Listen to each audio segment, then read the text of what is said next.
स्वागत है आपके अपने YouTube channel learning for success AK में। दोस्तों, हमने पिछले बार एक वीडियो बना के आपको दिया था कि बेल्ट्रॉन के द्वारा बहुत जल्द ही डाटा एंट्री ऑपरेटर की वैकेंसी आने वाली है और उसका रजिस्ट्रेशन चालू हो चुका है। अगर अभी तक आप फॉर्म को नहीं भरे हैं या आपको फॉर्म भरने में दिक्कतें आ रही है तो आज हम आपको स्टेप बाय स्टेप एक एक कॉलम को भर के दिखाएंगे कि किस प्रकार से हम लोग सही तरीके से ऑनलाइन फॉर्म को भर सकते हैं। आपको बताएंगे कि अगर आप हमारे चैनल पे नए हैं तो आप हमारे चैनल को सब्सक्राइब करें ताकि इस प्रकार की सभी वीडियो आपको हमेशा मिलती रहे। और अगर आपने बेल्ट्रॉन के द्वारा स्टेनोग्राफर की जो वैकेंसियां आई है ना, उसको अगर आपने नहीं भरा है तो आप एक बार जाके हमारे चैनल पे वो वीडियो बनाया गया है, उसको जाके आप देख लें। जिस प्रकार की भी कठिनाई आती है उस वीडियो के द्वारा आपका हर एक सॉल्यूशन मिल जाएगा। तो आज हम लोग देखेंगे कि बेल्ट्रॉन की वैकेंसी को कैसे ऑनलाइन करते हैं, किस प्रकार से स्टेप बाय स्टेप फॉर्म भरते हैं। तो ये सभी जानकारी जानने के लिए चलते हैं हम अपने कंप्यूटर स्क्रीन पर। तो ये रहा आपके स्क्रीन पर, है ना। ये आप क्या करिएगा, गूगल में जाके सर्च मारिएगा बेल्ट्रॉन और उसमें सर्च मारने के बाद आपको सबसे पहला लिंक दिखेगा। देखिए यहाँ पे दिख रहा है ना, बेल्ट्रॉन गवर्नमेंट ऑफ बिहार। इस पे क्लिक करिएगा। इसका लिंक हम आपको इस वीडियो के डिस्क्रिप्शन में दे देंगे। उस पर क्लिक करके डायरेक्ट आप यहाँ पे पहुंच सकते हैं। फिर यहाँ पे थोड़ा सा देखिएगा कि यहाँ पे देखिए आपका जो लिंक है वो स्टेनोग्राफर रजिस्ट्रेशन लिंक 2024 का दिख रहा है। फिर इसके बाद आपका बीपीएसएम कैंडिडेट केवाईसी कंप्लीटेड लिस्ट दिख रहा है। अगर स्टेनोग्राफर आप भरना चाहते हैं तो इस लिंक के द्वारा आप उसमें जा सकते हैं और वहां से आप बेल्ट्रॉन के स्टेनोग्राफर द्वारा जो दी गई वैकेंसियां है उसको आप वहां से ऑनलाइन कर सकते हैं। ठीक है, तो अभी हमको डाटा एंट्री ऑपरेटर चाहिए। देखिए notice online registration of DEO data entry operator, तो इस पे आप क्लिक करिएगा। क्लिक करने के बाद यहाँ पे आपको रिडायरेक्ट किया जाएगा। इसके बाद आप नीचे आइएगा और देखिए यहाँ दिया हुआ है notice for online registration of DEO, यहाँ पे क्लिक करिएगा। क्लिक करने के बाद ये जो नोटिस है, आप डाटा एंट्री ऑपरेटर का नोटिस को पढ़ सकते हैं कि क्या क्या इसमें है। 20 तारीख से डेट इसका ऑनलाइन चालू हुआ है और 15/3 तक लास्ट डेट है। फिर यहाँ पे जो क्वेश्चन पूछा जाएगा उसमें 50% अंक लाना है। हिंदी इंग्लिश टाइपिंग आपको चाहिए। ये सभी जानकारी आपको यहाँ पे मिल जाएगी। ठीक है, इसके बाद हम लोग पुनः दोबारा यहाँ पे आ जाएंगे जहां से हम पिछले बार गए थे। और वहां पे आने के बाद यहाँ पे आप डायरेक्ट आ जाइएगा। इसका लिंक हम आपको दे देंगे ताकि डायरेक्ट आप इस पेज पे आ जाएं। यहाँ आने के बाद सबसे पहले आपको रजिस्ट्रेशन करना है ना। रजिस्ट्रेशन में सबसे पहले आप अपने नाम के फर्स्ट नेम जो है वो यहाँ पे डालिए और लास्ट नेम यहाँ पे। अगर आपका मिडिल नेम है तो आप मिडिल नेम भी डाल सकते। जैसे मान लीजिए मेरा नाम अभिषेक कुमार रहा है, ठीक है, तो हम यहाँ ABHISHEK अभिषेक, यहाँ पे KUMAR कुमार और यहाँ पे RAY डाले। अगर मान लीजिए हमारा नाम अभिषेक कुमार केवल रहेगा, ठीक है, तो हम मिडिल नेम अभिषेक कुमार है तो अभिषेक कुमार डाल सकते हैं। या फिर अगर सरनेम है, लास्ट नेम है तो हम डाल सकते हैं, नहीं तो हम कुमार यहाँ से भी आप हटा के यहाँ भी हम डाल सकते हैं। ठीक है, क्योंकि हमारा मिडिल नेम नहीं है, फर्स्ट नेम है और लास्ट नेम है। उसके बाद नीचे आएंगे। नीचे आने के बाद कह रहा है कि क्या आपका नाम जो है वो कभी चेंज हुआ है। अगर किए हैं तो यस, नहीं किए होंगे तो नो कर दीजिएगा। अगर किए हैं यस करिएगा तो जो आपका नाम होगा ना पहले का वो मांगेगा, अगर नहीं तो नो कर दीजिएगा और डेट ऑफ बर्थ भर दीजिएगा। डेट ऑफ बर्थ भरने के बाद आपकी जो एज होगी वो यहाँ पे शो होगा 1/2/2024 के डेट में आपको लेगा। फिर आप जेंडर भरिए, मेल फीमेल जो भी हैं। अपना मोबाइल नंबर डालिए, जो नंबर यहाँ डालिएगा वही सेम नंबर आपको यहाँ भी कन्फर्म मोबाइल नंबर डालना है। देन आपको अपना ईमेल आईडी डालना है जो वैलिड होगा, जिसमें आपका OTP वगैरह सब जाएगा और यहाँ भी आपको वही ईमेल आईडी को डालना है। ये ईमेल आईडी डालने के बाद आप एग्री पे क्लिक करिएगा और यहाँ पे आप इसको भर दीजिएगा, है ना, कैप्चा को। कैप्चा भरने के बाद यहाँ जनरेट OTP देख रहे हैं, इस जनरेट OTP पे क्लिक करिए। क्लिक करने के बाद आपको कैप्चा देगा। देखिए पूरा फॉर्म हमने भर दिया है ना। सारा चीज भरने के बाद हम यहाँ पे जनरेट OTP पे क्लिक करेंगे। क्लिक करने के बाद वेट करेंगे। वेट करने के बाद यहाँ पे कैप्चा देगा। इस कैप्चा को हमें भरना है। कैप्चा जो भी रहेगा हम उसको भरेंगे। कैप्चा भर दिए, सबमिट पे क्लिक करिए। सबमिट पे क्लिक करने के बाद यहाँ पे क्या बोल रहा है कि जो ओटीपी है ना वो आपके मोबाइल नंबर और ईमेल एड्रेस दोनों पे चला गया। लेकिन याद रखिए कोई एक भी आप या तो ईमेल आईडी से डाल दीजिए या फिर मोबाइल नंबर से, दोनों आपका वेरीफाइड ले लेगा। ठीक है, तो हम अभी डालते हैं इसमें जो मेरा मोबाइल नंबर में ओटीपी आ चुका है। अब हम ये ओटीपी यहाँ पे डालते हैं। ठीक है, तो हम डालते हैं इसमें ओटीपी। यहाँ से वैलिडेट ओटीपी पे क्लिक करेंगे।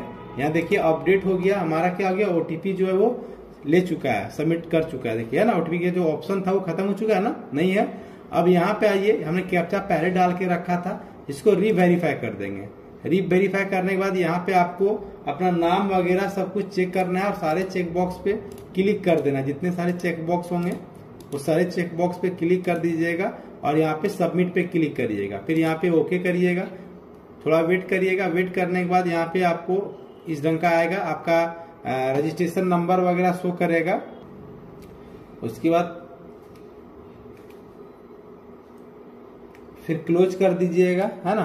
क्लोज करने के बाद इस ढंग से दिखेगा। आप यहाँ से क्या कर सकते हैं, आप लॉगिन पे जाके क्लिक कर सकते हैं, या लॉगिन नहीं करना है, यहीं से आपको फॉर्म भरना है तो आप गो टू एप्लीकेशंस पे क्लिक करिए। इसका आईडी और पासवर्ड आपके नंबर पे चला जाएगा और ये देखिए पूरा लोड होगा।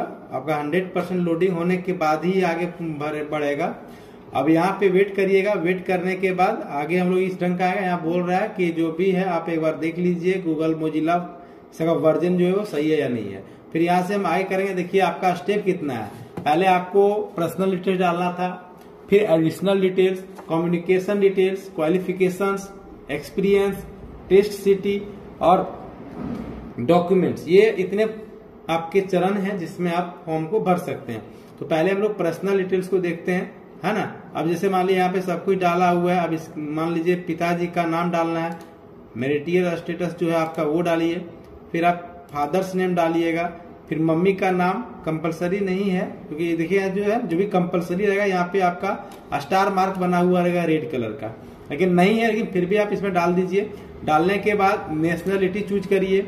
अगर आप बिहार के निवासी हैं तो यस करिएगा, अगर नहीं है तो नो करिएगा। अगर यस नो करिएगा तो रिजर्वेशन जो है वो हट जाएगा, है ना। और अगर आप यस करिएगा तो इसमें यस करिए।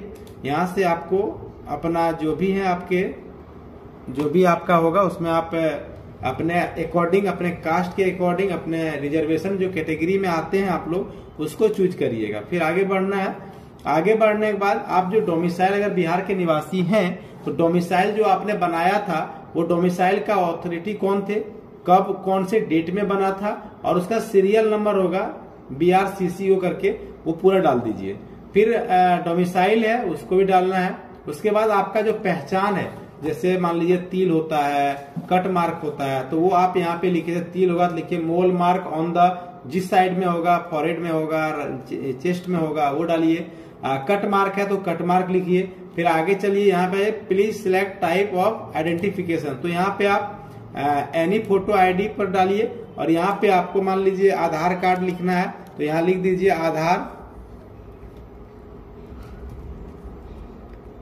आधार लिख दीजिए और आधार का यहाँ पे नंबर डाल दीजिए। फिर यहाँ पे चेक बॉक्स में क्लिक करिए और सेव एंड नेक्स्ट कर दीजिए। तो इस प्रकार से हम सारे फॉर्म को भर लेंगे, है ना। फॉर्म भरने के बाद हम नीचे जाएंगे और यहाँ पे सेव एंड नेक्स्ट पे क्लिक करेंगे। यहाँ प्लीज, अच्छा एक देखिए हमने छोड़ दिया था, हमने नहीं भरा था, जिसके कारण से ये नहीं लिया। अब इसको हम भर दिए। जितने भी आपको रेड कलर का दिख रहा है ना, भरना अनिवार्य है। भरने के बाद हम सेव एंड नेक्स्ट करिएगा, फिर यहाँ पे ओके करिएगा और यहाँ पे आप नो करिएगा क्योंकि आप PWD होंगे नहीं। तो अगर PWBD होंगे तो आप यस करिएगा, अगर 40% आपको डिजिबिलिटी है तो। उसके बाद फिर यहाँ से आप सेव एंड नेक्स्ट करिएगा। सेव एंड नेक्स्ट करने के बाद यहाँ पे परमानेंट एड्रेस पूछा गया है, एड्रेस लाइन 1, अगर वहां पे नहीं आता है तो एड्रेस लाइन 2 में डालिए। फिर कंट्री का नाम दिया हुआ है, स्टेट भी दिया हुआ है, डिस्ट्रिक्ट चूज करिए। डिस्ट्रिक्ट चूज करने के बाद मान लीजिए डिस्ट्रिक्ट चूज कर दिए। फिर पिन कोड डालना है आपको, पिन कोड हमने डाला। पिन कोड डालने के बाद हम आगे जाएंगे। फिर सेम अगर आपका है तो वही सेम डालना है और सेव एंड नेक्स्ट पे फिर आपको क्लिक कर देना है। इस प्रकार से पूरा फॉर्म को भर लीजिएगा। फॉर्म भरने के बाद नीचे आके सेव एंड नेक्स्ट पे क्लिक कर दीजिएगा। आपका डेटा देखिए सेव सक्सेसफुली लिखा। फिर आपका जो मैट्रिकुलेशन है वो किस बोर्ड से है उस बोर्ड का नाम भर दीजिए, है ना। स्कूल का नाम भरना है। आपका जो परसेंटेज था वो परसेंटेज है या CGPA में है या ग्रेड मार्क्स है, जो भी है वो आप यहाँ पे चूज करिए। अगर परसेंटेज है तो यहाँ परसेंटेज जितना आप नंबर लाए हैं उसका नंबर लिखिए, टोटल मार्क्स का नंबर लिखिए, यहाँ ऑटोमेटिक भरा जाएगा। फिर पासिंग ईयर जो है आपका, है ना, वो आप यहाँ पे भरिए। अगला जाइए, फिर आपका है अगला जो है वो क्वालिफिकेशन है, एक्स्ट्रा 10+2 भरिए। 10+2 अगर आप हैं तो फिर आप कौन से बोर्ड से हैं, मान लीजिए BSEB दे दिए, Bihar school examination board Patna. तो इसको भरने के बाद फिर आप आगे बढ़िए, स्कूल का नाम भरिए। स्कूल का नाम भरने के बाद सब्जेक्ट कौन सा था, परसेंटेज है या पासिंग मार्क्स में क्या है वो डालिए। फिर जितना नंबर लाए हैं उसको आप भरिए और टोटल मार्क्स जितना था यहाँ ऑटोमेटिक आ जाएगा। किस वर्ष आप पास किए वो यहाँ पे आपको डालना है। आगे बढ़िएगा, फिर यहाँ पे टाइपिंग मीडियम की टाइपिंग आपका हिंदी है, इंग्लिश है या हिंदी इंग्लिश दोनों है। तो अगर आप दोनों जानते हैं तो दोनों डाल दीजिए। अगर आप इंग्लिश जानते हैं तो इंग्लिश डालिए, हिंदी जानते हैं तो आप हिंदी डालिए, ठीक है। फिर आप यहाँ पे आइए, यहाँ पे require computer on BSDM course. अगर आप बिहार स्किल डेवलपमेंट मिशन के द्वारा कोर्स किए हैं तो आप यहाँ पे डाल सकते हैं। आप जिसमें बिहार स्किल डेवलपमेंट का 400 घंटे का जो कोर्स होता है DDEO, उसको आप सर्टिफिकेट अगर आपके पास है तो वो आप यहाँ पे क्लिक करके आप उस इंस्टीट्यूट पास कहाँ से आप पास किए हैं उसका नाम डालिए। इंस्टीट्यूट रिकॉग्निशन है या नहीं है उसको यस कीजिएगा, है ना, ये यस करके, और पासिंग कब किए हैं वो आप डाल दीजिएगा। अगर आपके पास 1 साल का कंप्यूटर कोर्स का सर्टिफिकेट है तो यहाँ डालिए इंस्टीट्यूट पास कहाँ से किए हैं वो डालिए और फिर मंथ। फिर अगला आएंगे, और अब यहाँ पे अगर आपने BA किया है ना, डिग्री है अगर आपके पास तो आप यहाँ पे अदर कर दीजिए, और अदर क्वालिफिकेशन का जो डिग्री है वो यहाँ लिखिए, इंस्टीट्यूट का पासेड, सब्जेक्ट आपका कौन सा था, पासिंग ईयर और परसेंटेज से था। उसके बाद आप यहाँ पे सेव एंड नेक्स्ट करिएगा। एजुकेशनल क्वालिफिकेशन, जैसे मान लीजिए हमको 10th का भरना है तो बोर्ड कहाँ से पास आउट किए हैं, इंस्टीट्यूट का नाम क्या है, आपका परसेंटेज था या CGP था, आपका ग्रेड मार्क्स था, ये तीनों में जो भी था वो यहाँ से चूज करिए। फिर आप कितने नंबर लाए थे, मैक्सिमम मार्क्स कितना था, कितना परसेंट आया, पास कब किए थे। लेकिन मेन याद रखिएगा जो SSL आपका क्वालिफिकेशंस है, मतलब वैकेंसी का मेन जो मिनिमम क्वालिफिकेशंस है वो 12th है, और इसको आपको डालना बहुत जरूरी है। तो यहाँ पे 10+2 डालिए, जिस बोर्ड से आपने पास किया बोर्ड का नाम, जिस स्कूल से किया उस स्कूल का नाम, आपका सब्जेक्ट कौन कौन सा था उस 12th में, फिर आप परसेंटेज था, कितना नंबर लाए थे, टोटल मार्क्स कितना था, कितना परसेंट था और पास कब किए थे। उसके बाद भरिएगा आपका जो टाइपिंग का मीडियम है वो क्या है, इंग्लिश का है, हिंदी का है या हिंदी इंग्लिश दोनों का है। तो आप दोनों भरिएगा, ज्यादा प्रीफरेंस होगा, सीख लीजिएगा अगर आप नहीं कर रहे होंगे तो, है ना। या तो इंग्लिश भी आप डाल सकते हैं, हिंदी केवल डाल सकते हैं, लेकिन आप दोनों डालिएगा, ज्यादा प्रीफर और जल्दी आपको जॉब मिलेगा। फिर आप यहाँ पे कंप्यूटर का कोर्स 1 साल का अगर है तो वो डालिए, या फिर बिहार स्किल डेवलपमेंट मिशन के द्वारा जो 400 घंटे का कोर्स करा जा रहा है वो अगर आप किए हैं तो वो यहाँ पे आप डाल सकते हैं। उसके बाद आप अगर ग्रेजुएशन वगैरह किए हैं तो यहाँ पे ग्रेजुएशन का डिटेल डालिए, जैसे डिग्री का नाम अदर डालिए, यहाँ ग्रेजुएशन लिखिए, फिर कौन से इंस्टीट्यूट से पास किए हैं, फिर आपका सब्जेक्ट में जो भी ऑनर्स है और जितना मार्क्स है, ये डालने के बाद सेव एंड नेक्स्ट करिए। सेव एंड नेक्स्ट करने के बाद आपको अपना सिटी चूज करना है। जैसे अगर बिहार में ही आपका एग्जाम पड़ेगा आपको, लेकिन 3 अलग अलग सिटी को चूज करना है, जैसे पटना हो गया, भागलपुर हो गया, पूर्णिया हो गया, मुजफ्फरपुर हो गया, आरा हो गया, दरभंगा हो गया। तो इतने सारे सेंटर दिए गए, ये सारे चूज करने के बाद सेव एंड नेक्स्ट कर दीजिएगा। सेव एंड नेक्स्ट करने के बाद आपको देखिए यहाँ पे डॉक्यूमेंट्स को अपलोड करने की स्टेप आई। डॉक्यूमेंट्स अपलोड करने में अगर आप जैसे सबसे पहले फोटो को अपलोड करना है तो फोटो को अपलोड करने के लिए यहाँ पे क्लिक हेयर टू अपलोड पे क्लिक करिएगा, और यहाँ से ड्रॉप फाइल हेयर पे क्लिक करिएगा। हमने अपलोड कर दिया है तो आप यहाँ पे क्लिक करके ध्यान रखिएगा फोटो 50 से 80 KB का होना चाहिए। तो यहाँ से इसको अपलोड कर लीजिएगा। अपलोड करने के बाद सिग्नेचर को अपलोड करिएगा। सिग्नेचर अपलोड करने के बाद आपका जो डोमिसाइल है उसको अपलोड करना है, और जो आपका कास्ट सर्टिफिकेट है तो आप अपलोड करिए। फिर 10th का सर्टिफिकेट और 10th का मार्कशीट को अपलोड करना है, दोनों अलग अलग होता है दोस्तों। उसके बाद सबसे जो आपका मिनिमम क्वालिफिकेशन रखा गया है फॉर्म को भरने के लिए 12th का, उसका आप यहाँ पे सर्टिफिकेट और मार्कशीट अपलोड करिए। फिर आप अगर कंप्यूटर कोर्स किए हैं तो वो डालिए, ग्रेजुएशन अगर किए हैं तो उसका आपको सर्टिफिकेट डालना है। और ये सारे डालने के बाद पहले एक बार आप क्या करिएगा, व्यू कर लीजिए। जैसे देखिए आपको व्यू करके दिखाते हैं। हम पहले व्यू अपलोड फोटो किए हैं, मेरा फोटो अपलोड है, बिल्कुल है, ठीक। अगला आते हैं हमको सिग्नेचर, साइन अपलोड मेरा हम देखना है हमको कि मेरा साइन अपलोड है या नहीं है। तो व्यू पे क्लिक करेंगे, साइन मेरा अपलोड है। अगला जाएंगे, आप मेरा जो स्टेट डोमिसाइल यानी आवासीय होना चाहिए वो है यहाँ पे या नहीं है। देखिए नहीं खुला ये, तो हम इसको पुनः दोबारा फिर से करेंगे, नहीं खुल रहा है तो इसको क्या करेंगे, हम अपलोड कर देंगे दोबारा, ठीक है। ये रहा निवास प्रमाण पत्र था, तो इसको हम अपलोड कर देते हैं। अपलोड करने का थोड़ा वेट करेंगे, देखिए टिक लग गया, टिक लगने के बाद ये चला गया, फिर इसको क्लोज कर देंगे। और उसके बाद हम EWS जो डाले हैं उसको देखते हैं, ये भी नहीं शो कर रहा है, तो EWS को भी हम दोबारा डालेंगे फिर से। ये रहा EWS, ओपन किए, ये हम डाल दिए और उसके बाद इसको ओके हो गया, फिर साइन ऊपर ही जाएगा, फिर क्लोज करेंगे, ठीक है। अब व्यू पे क्लिक करते हैं, देखिए दिख रहा है ना, अभी नहीं दिख रहा था, देखिए दोनों दिखने लगा, यहाँ तक सही है। आगे बढ़ेंगे, अब देखेंगे यहाँ पे 10th का सर्टिफिकेट होना चाहिए, देखिए ये भी नहीं दिख रहा है, तो इसको भी हम अपलोड करेंगे। याद रखिएगा फाइल का 100 से 300 होना चाहिए, सर्टिफिकेट 10th का चाहिए हमको। तो चलिए 10th का हम सर्टिफिकेट, ये रहा मेरा, इसको हम ओपन करेंगे और ये और अपलोड हुआ, यहाँ टिक लगने वाला है, टिक लगेगा, फिर इसको हम आगे बढ़ाएंगे, टिक लग गया, फिर ये टिक लगा हो जाएगा, फिर क्लोज करेंगे। और उसके बाद आते हैं मार्कशीट पर, अब हम सबका करके दिखाई देते हैं आपको। तो ये रहा 10th का मार्कशीट, इसको हमने ओपन किया, ये देखिए यहाँ से यहाँ तक चला गया, अभी टिक नहीं लगा, टिक लगेगा, हाँ लग गया। अब इसको फिर आगे बढ़ने देंगे, फिर क्लोज करेंगे। अब 10th का सर्टिफिकेट मार्कशीट हो चुका है। अब जो आपका 12th का है सर्टिफिकेट वो डालिए, तो 12th का हम सर्टिफिकेट लिए, ओपन किए, ये मेरा यहाँ पे पूरा हो गया, यहाँ से टिक नहीं लगा हुआ, देखिए टिक लगेगा तभी हम आगे बढ़ेंगे। अब टिक लग गया, अब इसको क्लोज कर देंगे। अब 12th का मार्कशीट चाहिए हमको, तो 12th का यहाँ से हम मार्कशीट लेंगे, नीचे में है, फिर इसको ओपन करेंगे, वेट करेंगे थोड़ा सा, ये टिक लगा, फिर इसको क्लोज करेंगे। 12th का मार्कशीट भी हो गया।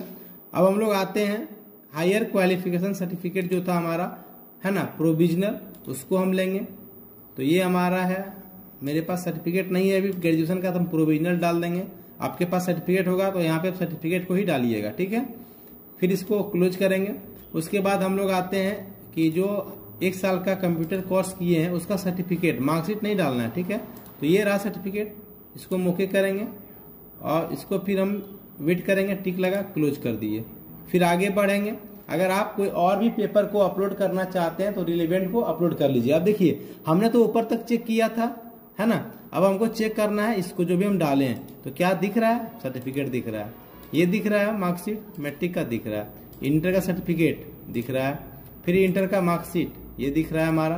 फिर आगे बढ़ेंगे, ग्रेजुएशन का प्रोविजनल सर्टिफिकेट दिख रहा है, कंप्यूटर सर्टिफिकेट दिख रहा है, ये हम सब चेक कर लिए। एक बार हम दोबारा फिर से चेक कर लेते हैं ना, देखिए फोटो, साइन, आवासीय, जाति, फिर यहां से आ जाते हैं 10th का सर्टिफिकेट, 10th का मार्कशीट, 12th का सर्टिफिकेट, 12th का मार्कशीट। एक एक चीज को देख लीजिएगा, 2 बार 3 बार देख लीजिएगा, कि गलती अगर हो जाएगा फिर दिक्कत आप ही को होगा, है ना। फिर यहाँ पे ग्रेजुएशन का, फिर एडीसीए का, और ये सारा अपलोड करने के बाद नीचे आइएगा, देखिए यहाँ पे आपका नाम और 1000 रुपये जो पेमेंट कटेगा वो दिखेगा। पेमेंट कैसे काटे ये सबसे महत्वपूर्ण होता है, कभी काल पैसा हम लोग का फंस जाता है ना, तो इसको देखेंगे। अब यहाँ से ऑनलाइन पे क्लिक करेंगे, ऑनलाइन मोड पे क्लिक करने के बाद ये चारों जो आपको बॉक्स दिख रहा है ना, ये चारों बॉक्स पे आप क्लिक करिए। चारों बॉक्स पे क्लिक करने के बाद जो कैप्चा यहाँ पे आपको दिख रहा होगा, ये कैप्चा को आपको भर देना है। ये कैप्चा भरने के बाद इसको क्या करिएगा, प्रीव्यू पे पहले क्लिक करिएगा। एक बार प्रीव्यू क्लिक करके क्या होगा कि आपका जो एप्लीकेशंस है वो सारा यहाँ पे दिखेगा। अगर चेक कर लीजिए एप्लीकेशंस को कि जो हमने एप्लीकेशंस डाला था या डाले हुए हैं वो मेरा सही है या नहीं है, ठीक है। तो यहाँ पे डाटा एंट्री ऑपरेटर का वैकेंसी है, यहाँ पे देखिए स्पष्ट आ चुका है ना, डाटा एंट्री ऑपरेटर का। फिर ईमेल आईडी, मोबाइल नंबर देख लीजिएगा, आपका जो रिजर्वेशन कोटा है वो देख लीजिएगा, और बाकी सब कुछ देख के ये सारा नंबर मिला लीजिएगा। उसके बाद आपका जो पहचान दिए, आधार कार्ड का नंबर हो गया, ठीक है। फिर आप अपना एड्रेस वगैरह चेक कर लीजिएगा। एड्रेस चेक करने का जो मैट्रिक का दिए हैं, इंटर का दिए हुए हैं आप, है ना, ग्रेजुएशन का दिए हैं या फिर जो भी दिए हैं, उसको देखते हुए जो एग्जाम सिटी है ये सारा चेक कर लीजिएगा। जो डॉक्यूमेंट्स है आप यहाँ से भी इसको पुनः दोबारा आप चेक करके आपको एक हल्का दिखाते हैं कि मान लीजिए अगर हमको देखना है इसका मार्कशीट 12th का, देखिए दिख रहा है। अगर हमको दिखना है यहाँ से तो यहाँ से भी हम देख सकते हैं। इंटर का मार्कशीट देखिए दिख रहा है, तो इस ढंग से हम यहाँ से चेक कर सकते हैं, है ना। 10th का मार्कशीट देखिए यहाँ दिखेगा, बिल्कुल सही है। तो 12th का भी दिख ही रहा है, ये देखिए आपको कंप्यूटर का दिखना चाहिए, ये भी सही है। फिर यहाँ पे डोमिसाइल दिखना चाहिए, ये भी सही है। ये आपका जाति दिखना चाहिए, तो यहाँ भी ये आपका एडवांस हायर क्वालिफिकेशन का था, दिख रहा है, यहाँ जाति दिखेगा, दिखा। तो ये सब मेरा क्या है, सही है। तो जब सही है तो इसको हम ओके पे क्लिक करेंगे, ठीक है, और यहाँ से सबमिट करेंगे। सबमिट पे क्लिक करने के बाद वेट करेंगे, थोड़ा सा वेट करने के बाद हम लोग यहाँ पे आ जाएंगे। अब देखिए यहाँ पे क्या है, आप डेबिट कार्ड के माध्यम से कर सकते हैं, या आपके पास कुछ भी नहीं है तो क्यूआर कोड से स्कैन करके क्यूआर पे क्लिक करके आप कर सकते हैं, या अगर यूपीआई आईडी है तो यूपीआई आईडी के थ्रू आप जाके कर सकते हैं। तो क्यूआर कोड जाइएगा, यहाँ पे आप भीम यूपीआई पे आप क्लिक करिएगा और मेक पेमेंट पे क्लिक करिएगा, ठीक है। मेक पेमेंट पे क्लिक करने के बाद आपको ये दिखाएगा प्रोसीड विथ पेमेंट पे क्लिक करिएगा, वेट करिएगा। क्यूआर कोड को आपको ओपन करना है, ओपन करने के बाद इसको ये स्कैन लेगा, मेक पेमेंट में क्लिक करिएगा। मेक पेमेंट में क्लिक करने के बाद आपका पेमेंट कट जाएगा, और पेमेंट कटने के बाद आपका जो फॉर्म सबमिशन है वो पूरा कंप्लीट हो जाएगा।